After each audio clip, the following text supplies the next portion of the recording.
healthy, educated, youthful. Hey girl, that's you. This is the Hey Girl podcast, where we inspire and encourage girls of all ages, from 9 to 99. I'm your host, Donna Shealy, and welcome to Season 3. We're so glad that you joined us today.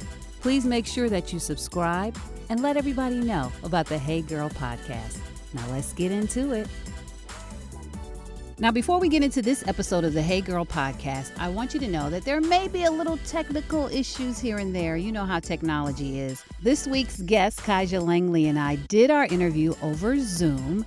And that's all I really need to say, right? So you know how Zoom and how your signal can be at times. And so you may hear a little delay here and there. But the interview is so good. I hope that doesn't distract from the message and the wonderful interview that I had with Kaija. So let's get into it. Hey, and welcome to another episode of the Hey Girl podcast. I'm really excited today because I'm talking to one of my old friends. I want to say childhood, high school friends. She was my bestie in high school. And so we are reconnecting, and I'm so excited to talk to her and so proud of her because she is now an author of an amazing book, When Langston Dances. Welcome, Kaija. Thank you, Donna. And thank you to the Hey Girls out there. I'm so happy to be here. Thank you for the opportunity. Yes, I'm so glad. So, I want to focus on the book. We did a little catching up before we started the interview. So we're trying to catch up on all our childhood memories. But I definitely want to focus on the book with you. And first of all, I'm so proud of you. Like, this is an amazing book. Oh. And I love it. I love it, love it, love it. So first of all, let everybody know a little bit of background about you, and then we'll talk about a little bit about the books. Excellent, excellent. So I am a children's book writer. I have been writing stories probably since I was a very little girl, I would say 7 or 8. And there'd be little poems here and little stories there. And then I can remember in high school, I took the leap into writing a novella, which is a shorter novel. Wasn't a full-length novel that we buy in bookstores, but it was my first attempt at trying to write something longer. And it was wretched, but you know what? That's part of the writing process. But I've always been drawn to writing. And when I went away to college at Morgan State, my parents were very supportive of me writing creatively. They always, whenever I submitted my poems, or they would hang them up, or they would share them with their friends. But then it came down to, well, what am I going to do for a career? What am I going to do for paid work? And as supportive as they were like, girl, you need to get yourself a job, because we don't know if that's going to actually pay you any money. Right. But I still love working with words. So when I went to college, I studied journalism, which was the closest I could get to writing that actually paid me consistently. And, I continued to write through my early 20s and then my 30s. And then I got to about 40. And I took a little pause from writing, mostly because I had gone to an MFA program to study writing. I had what I thought was a relatively solid novel that I started shopping around to find an agent, which is part of the process in traditional publishing. And I was unsuccessful at getting an agent. Wow. And after 75 or so queries, which is how you reach out to an agent with a pitch for your story, I decided to take a break. And that sort of break turned into a decade-long hiatus from writing. Wow.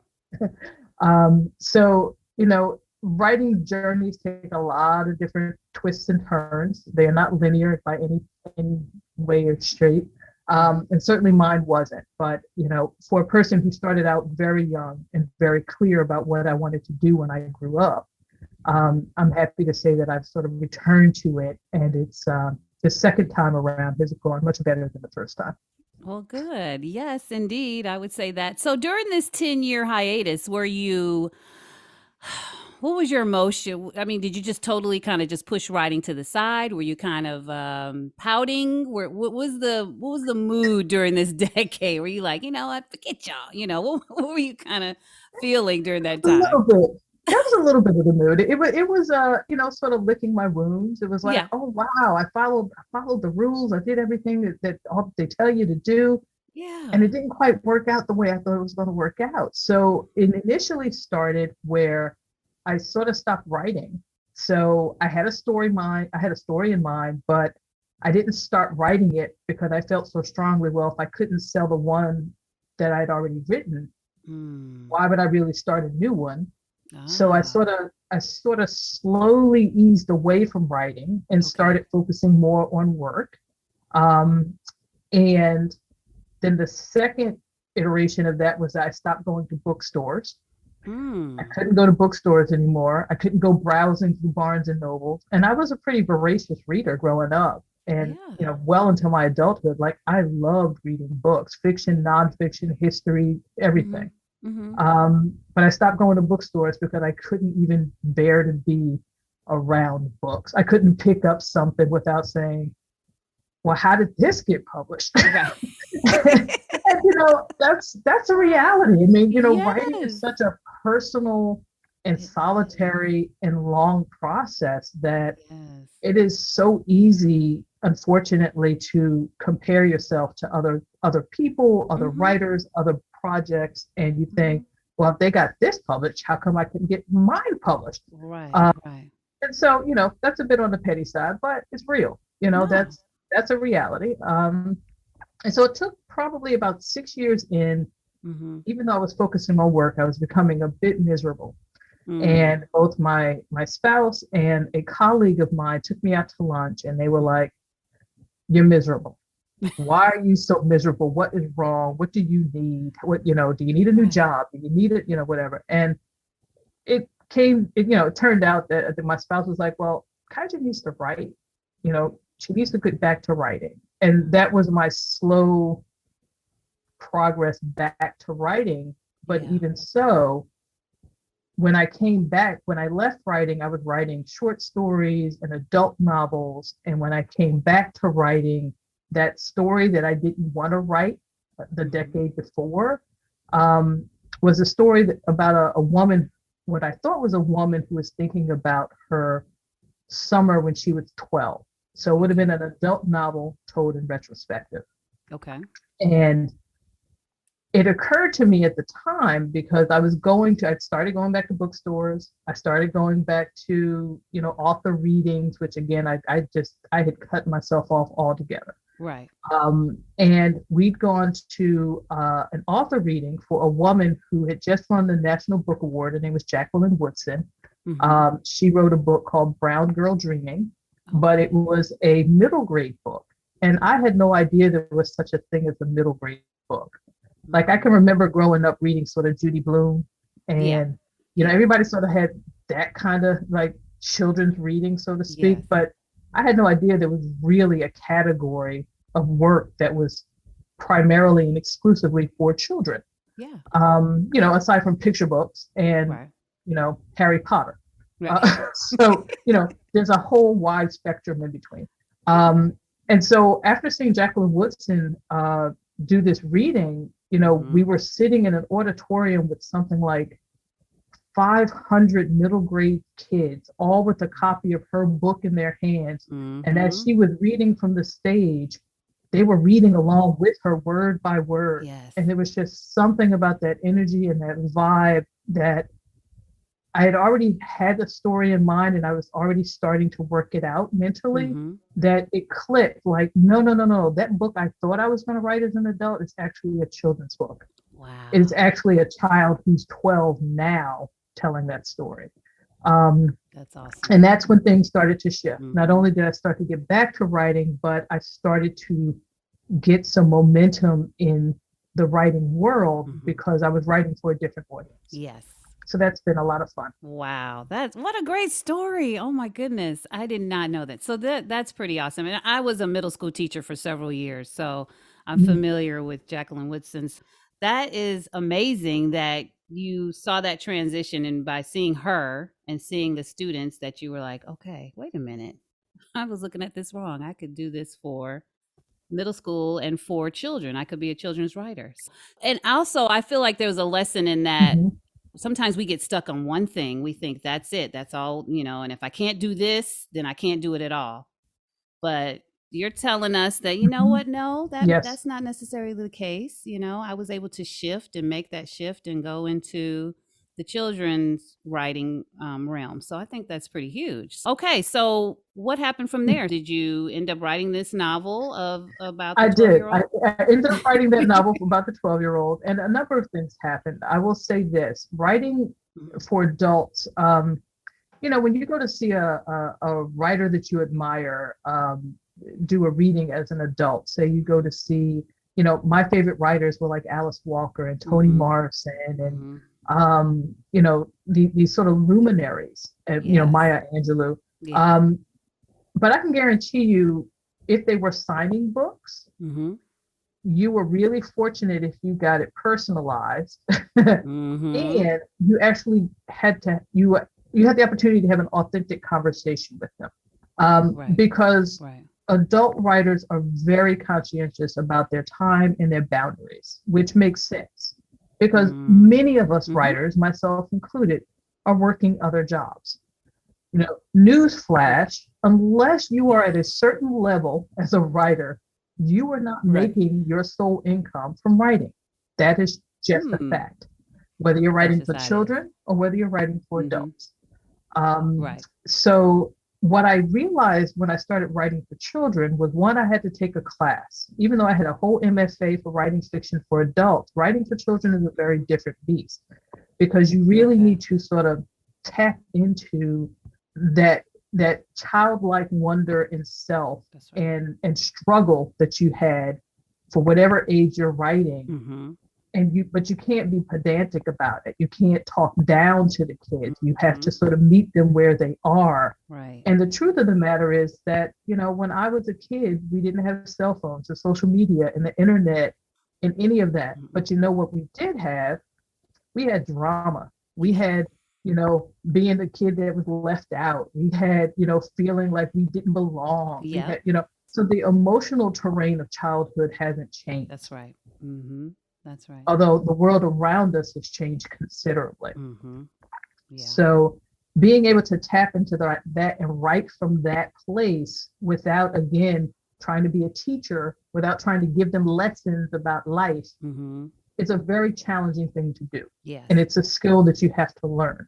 Yeah. And so I took a class for writing for children and for teenagers and children. And that sort of opened the network of other writers and Mm-hmm. teachers who write for children. Mm-hmm. And I have to say that, the people in the children's book writing community are very, very generous. That's They are kind. They are mm-hmm. willing to connect. Mm-hmm. You show up at a book reading and they give you their email address and you follow up and they actually write you back. Oh. And I will say for the record that Jacqueline Woodson was one of those people. Okay. As Yeah. large and in charge as she is, Yeah. she has been phenomenal at sort of connecting emerging writers of books for Black kids and connecting us and sort of pulling us under her umbrella to say, all right, this is where I am, Mm-hmm. and this is where it's always been, but I'm going to do whatever I can to help you and move you along in this process and open the doors that I can open for you. That's awesome. And That's so, awesome. Mm-hmm. she does that. Other writers do that. And we all sort of do our part. And we've created this community where, writing is still hard. Mm-hmm. Getting published is still really hard. Mm-hmm. But it's easier when you've got a community of other folk who are supporting you, who are willing to open doors for you, who are willing to say, go talk to this person, Mm-hmm. or, that's, you didn't sell that book. That's okay. Write the next one. Yeah. Yeah. That's key right So there. Write the next one. So okay. write the next one. Keep on going. So Mm-hmm. to answer your question, that book that I wrote when I first came back, Uh-huh. I didn't sell. It got me an agent. Okay. It got me out on submission, which basically means the agent sends it out to the publishing houses to see who will buy it. Mm-hmm. But it didn't sell. Didn't sell. In the meantime, though, while it was out, I started writing the next one, Very good. and the next one sold, Very good. And sometimes that's how it happens. Yeah. Oftentimes that's how it happens. The first book is typically not the one you sell. That's almost like your practice book. It doesn't mean you won't sell it. You Right. just won't sell it first. You won't sell it. What's the title of that one? The first book. That one is called, the first book is called Call Me Early. Call Me Early. Okay. Uh, yeah, and it's about a little girl, a 12-year-old girl whose name is Early Bird Thompson, and she is sort of spending her summer caught between her mom and dad, who are in the process of separating, potentially divorcing. Mm-hmm. And her mom sort of uproots her and moves her to a new community that she's unfamiliar with. And she's just sort of navigating all these different changes at a really pivotal time in her Yeah. development. Okay. Awesome. I love it. Okay. So then we move into is what so between that though was when did When Langston Dances come? So did that idea come after this Well, next I novel? have a godson whose name is Langston, and at the time he Okay. was 8 years old. He lives in Baltimore. I went to Morgan State University, go Bears, Mm-hmm. and I typically visit them every year. And her older son Trevor is about Mm-hmm. 16 now, but Langston at that time was I was visiting and he was just I mean, he was twirling and dancing and flipping and doing all kinds of Okay. stuff. And I was like, okay, I see you, what's happening. And I love ballet. And I was like, well, that's fantastic. And he was like, yeah. And so his mom showed me the picture of him. He's the only little boy in his class of ballet dancers. And it was just, a group of brown little girls Mm-hmm. and him smack dab in the middle. And I was like, well, what's that about? What do you like? What do you think about that? And are you getting teased? Are you feeling supported? And his mom said, no, his classmates are always very supportive of him, and they won't let anybody bully him. And I was like, okay, all right, okay. And he was like, yeah, and I want to grow up to dance on the stages in London and Paris. And I was like, okay, look at you, little person. I see you. Yeah. Um, Yes, that's Yes, awesome. I was like, okay, all right. And the other thing was, as you know, as a dancer, Donna, Mm-hmm. um, Yes, I'm a you are dancer. a dancer. I've always loved dance.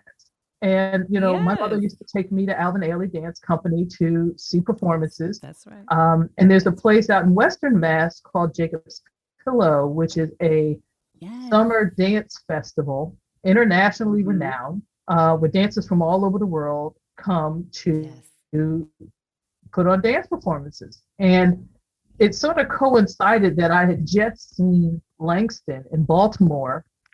And then I think a month or so later, my spouse and I were at Jacob's Pillow in between performances. And I'm just watching these Okay. men do fantastical feats with their bodies. And I'm like, you don't Yeah. get from where Langston is to where these men are without years of training and discipline Mm-hmm. and focus and Mm-hmm. intention. And I thought, Yes.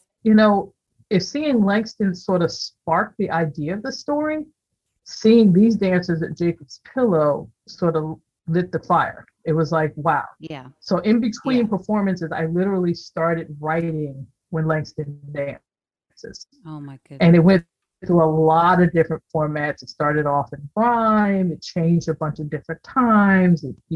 So I wrote that story. And while I was waiting for the first novel to sell, which it didn't, I gave my Mm-hmm. agent When Langston Dances, and I said, hey, I wrote this picture book. What do you think?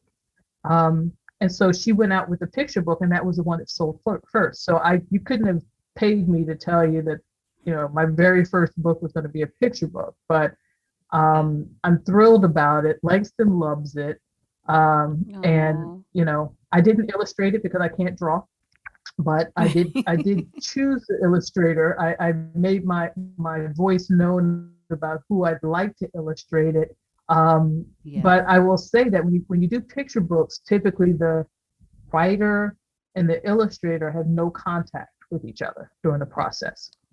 So the Really? illustrator Didn't know receives the that. manuscript, they sign on for Mm-hmm. the project, but we have zero conversation until the artwork is done. And that's pretty Mm. common, mostly because the writer has sort of done their part, and Mm-hmm. you don't want to influence whatever the illustrator is going to do. Got you. by saying, well, I really didn't want him to do that. And I don't really like that. Can you change that? So I actually Yeah, did not yeah. see the artwork until it was complete. And I loved it. Really? I mean, I was absolutely blown away. I was nervous about what the cover was going to look like. And then when I Yeah. saw it, I was like, okay, all right. Okay, because it's funny It because he captured the fabulousness of Langston so perfectly, and yet we never had a conversation about Langston. He had no idea it was wow. based on a real little Wow. boy. Okay, so he had no idea. He Mm-mm, didn't know who Langston was. nope, He never seen Langston. You nope, didn't show him a picture of never. Langston. Wow. Mm-mm, nope. The only sort of guidance I provided, you can sometimes offer sort of an illustrator's Hmm. note. And the only illustrator's note I provided was that it was really important to me to show Langston progressing Hmm. in dance. I didn't want readers to walk away feeling like there was this thing that he was interested in and he did it for that Hmm. day. I wanted them to realize that he keeps dancing and he grows Hmm. into a dancer. And so the last Yes. three spreads are watching him age from about 6 or 7 into a teenage boy. Hmm. And Hmm. that too, just every time I see it, sort of gives me goosebumps. I'm just so impressed and Yeah. thankful to Keith Mallett for bringing this story to life the way he did. Yeah. Shout out to the illustrator. Yeah. I don't know Langston. How old is Langston now? How old is he? Langston is 13 now. Okay. Okay. And He's I'm sure 13 he. now, and his mother sent me his first dance piece that he choreographed himself like 2 weeks ago. Okay, So he's still dancing. Langston is still out there, I and I'm love so it. proud of Oh him. my I'm really gosh. happy And for him. so, did he love the book? I mean, when he saw the pictures and everything, what was his initial reaction to the book when he first saw it?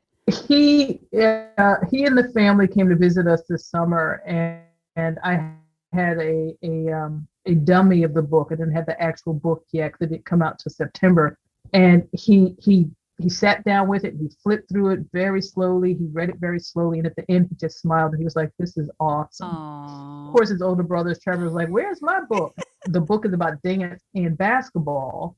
Is because Langston is actually also a very good Mhm. basketball player. He plays with Trevor, and Trevor's considerably taller than he is. But Langston's sort of fearless, Mhm. and so my intention with writing the story was to show Yeah. other dancers, regardless of their gender, that Mhm. boys do dance, that they can succeed in dance, and Mhm. to share with the adults who love those children that there's more outlets, especially for little black boys, than just sports. Yeah. Yeah. Maybe it's not dance and ballet, but Mhm. there's a world beyond basketball, football, Yeah. baseball, maybe soccer. Yeah. If you've got an athletically inclined kid, Mhm.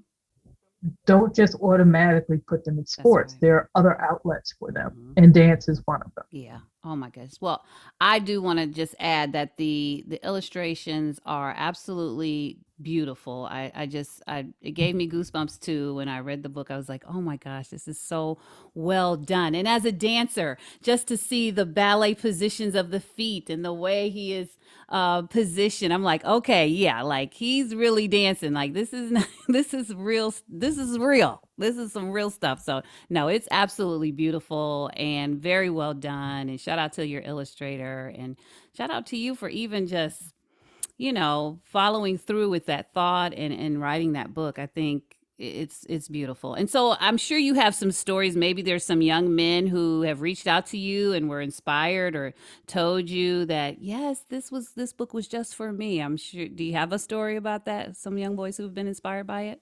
I have so many stories. There are, early on when I was starting to promote the book, I actually reached out to several of the dancers at the Boston Ballet. And I was like, I've got this book coming out. I would love to be in conversation with you. Hmm. And unfortunately, the schedules didn't allow, but almost every one of them said, I wish I had this book when I was that age. Oh. I wish I had that kind of Hmm. representation. Thank you so much for Yeah. writing it. Um, there are more books in the world about boys who Mm-hmm. dance, but I think Langston is a bit unique because it is specifically about Yeah. dancing. It is very clearly a black boy who is Mm-hmm. dancing. It's not a a dancing and a this and a that. No, it is It's about about dancing. dancing. Mm-hmm. And at least on social media, people reach out to me all the Mm-hmm. time and say, "Oh my God, my whole class, they're dance teachers. I bought this for the school library, and the whole class loves this book so much, and they're all, sitting in their dance rooms, Mm-hmm. and they've got a copy of the book." Or parents reach out and say, "This is so meaningful for my son who Mm-hmm. dances, and now he's got something that he can show to other people who don't think it's okay for him Yes. to dance, to say, look, Yeah. you know, this is a real Yeah. thing. It's okay. I'm not the only one." Yeah.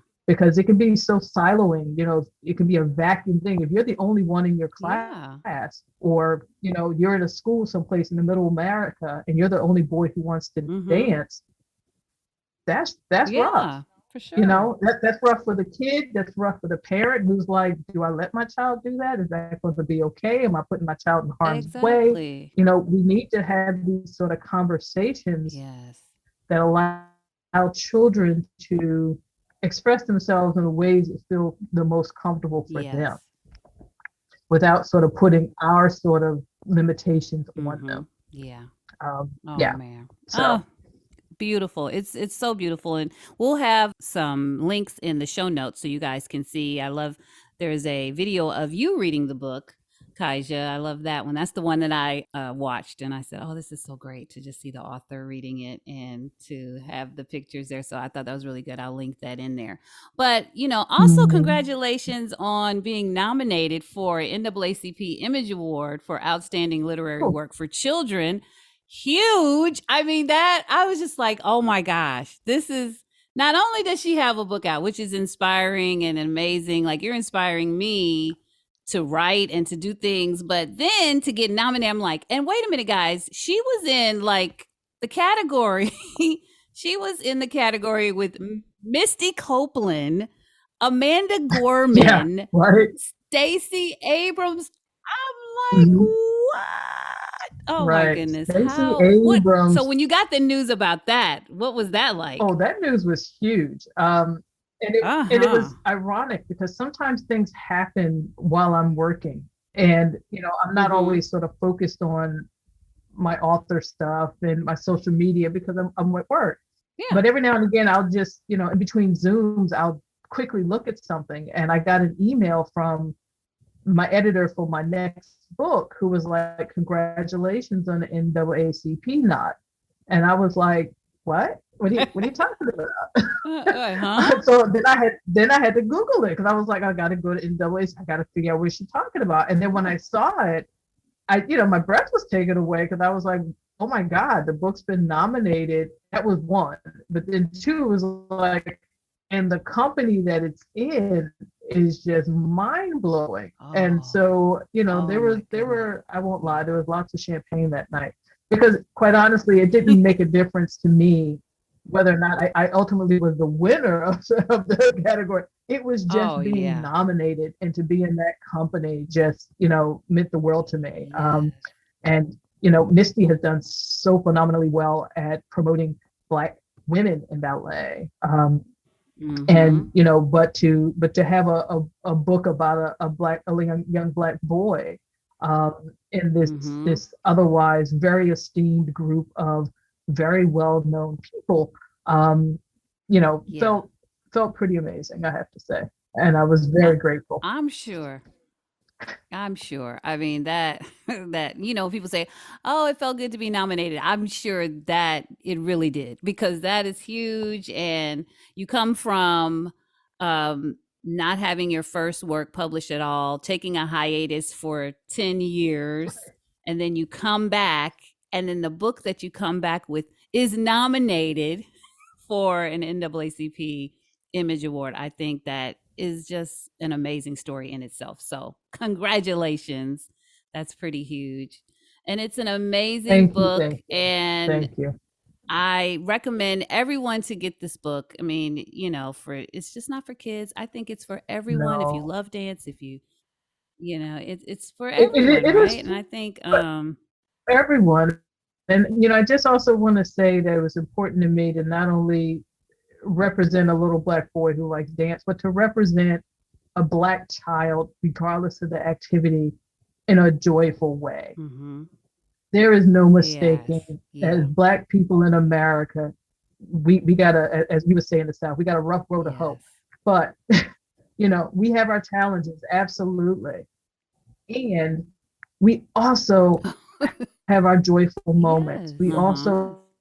We also laugh, we also play, we also Mhm. learn. Black kids have everyday experiences just like Mhm. other kids. But it's so easy to only focus on the traumas. It's so easy to only focus on Right. the Warm and headlines fuzzy. that Yeah. aren't Mhm. positive, that aren't, making you feel warm and fuzzy. They're making you feel lots of other emotions, but they definitely are making you feel warm and fuzzy. Mhm. So Yeah. it was also important to me to write a book about a little Black boy who's joyful about the thing that he wants to do. Yeah. And he's supported by people around him in doing that thing. Um, Mhm. and about exposure, because his mom takes him to see the Alvin Ailey Dance Company. So, it is so important to expose our children Mhm. to a wide variety of things, because you never know what that might introduce them to. And it was the book. The entire book was Yeah. very intentional, but what really brought it all together was the Yeah. artwork. Yeah. So Beautiful. Beautiful yeah, job. Just congratulations. And so the next project is due thank out, the you. next book is due next year. It's coming out. Mm-hmm. Next spring. Next spring, and that's a middle grade verse novel. So that middle grade typically runs Okay. about 8 Mm-hmm. to about 12. And about a month ago, I sold the next picture book. Wow. So that is going to probably come out in fall of Wow. So that's 2024. that's a process. So Um, that's is that usually the length of time that it that's takes a while. for from selling it to having it published? Okay. It can, but particularly for picture books, because Okay. you've got to marry the words with the images. And right now there is a renaissance for Black illustrators. They are in Yes. such high demand that to get Black illustrators, people. If you've ever seen the New Yorker, Kadir Nelson, who's done a Mhm. ton of picture books, or you Mhm. might know Frank Morrison, who's done a ton of stuff. Mhm. Um, Brian Collier's done a bunch of stuff, but these artists now are in high demand, and High so they are demand. booked out for years before Oh, they can take on another project, and so got you. that's fantastic for them. Mhm. Um, you know, it makes it a little bit more challenging on the writing side, because you would love for them to illustrate your work, but then you've got to Mhm. work within their schedules. Yeah. So, and Yeah. that's not for me to determine, that's for the publisher to determine. For them to so are you using Yeah. the same illustrator for the next picture book or are you using a different illustrator?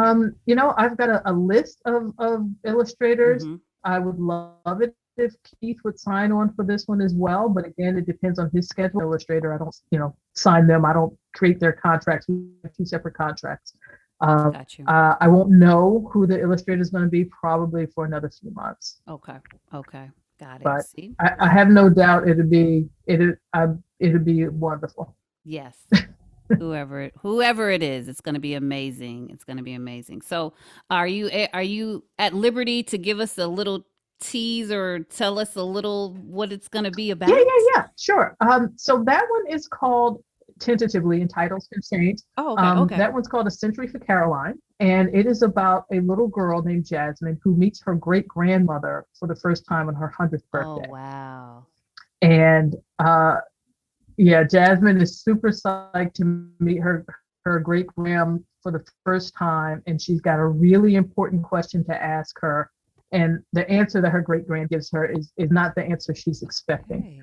Okay. So it's a really cool sort of intergenerational Mhm. story.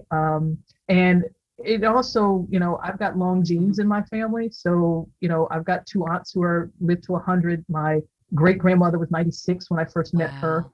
Um, so and there are more centenarians. Like every other day, there's a story about a centenarian who's 100 or 102 or 105. We're living so much longer. And so, it's really important to me to sort of Yeah. have that space of not just grandparents, but great grandparents. And because, I think it's going to become a heck of a lot more common than what it already is. But even now, it's become so much more common just in the past 20 years to at least have one person in your life who's like 100 years old, which sounds nuts because I just turned 50 and I'm like, wow, I got a whole nother half century to go. There you go. Yes, you do. There That's you right. go. Awesome. Well, listen, I don't want to keep you long. I mean, we could keep on going. We could keep on going, but I definitely want to thank you for, just putting this art into the world and giving us this book and all the books that you have that are coming. I'm thanking you in advance because, you could have stopped, you could have stayed in your petty, but you kept moving, you kept going. You're like, you know what? Let me keep writing. Thank goodness for good spouses who are like, Mm-hmm. listen, you're not happy. You gotta do what you're created to do. So shout out to your spouse and your friends that knew that you needed to keep writing. And so I'm so glad for this book. So guys, make sure you pick it up. And Kaija, how can people connect with you and reach out to you if they want to connect on social media? Yeah. So on Instagram, Twitter is Ms. Cal Writes 71. So MIZZKALWRITES 71. You can also just go to my website at kaijalangley.com. You can get a link to the book. You can see other information that's coming, events that I'm doing. I do virtual book visits in classrooms. We're actually starting to shift to in-person visits starting next month. But Nice. it's been great seeing the little people and to answer all their questions and to sort of see their Yeah. enthusiasm for Langston's story and for enthusiasm for dance and for moving. So Mm-hmm. yeah, Awesome. I'm Awesome. beyond thrilled. Good. Good. I'm so glad I am too. And so we'll put all those links in the show notes as well so you guys can reach out. Make sure you pick up the book by Kaija Langley, When Langston Dances. And I am so excited to have you and talk with you today. Thanks for being on Hey Girl Podcast. I appreciate you, Kaija. Thank you, Donna. Thank you so much for the invitation. It's been awesome to catch up, and thank you so much for your love for When Langston Dances, and wishing you well, wishing you blessings for the remainder of 2022, and hope to see you in person at some point soon. Yes, I hope so too. It's been a while, so I hope to get to see you soon. All right, Yeah. thanks. All right.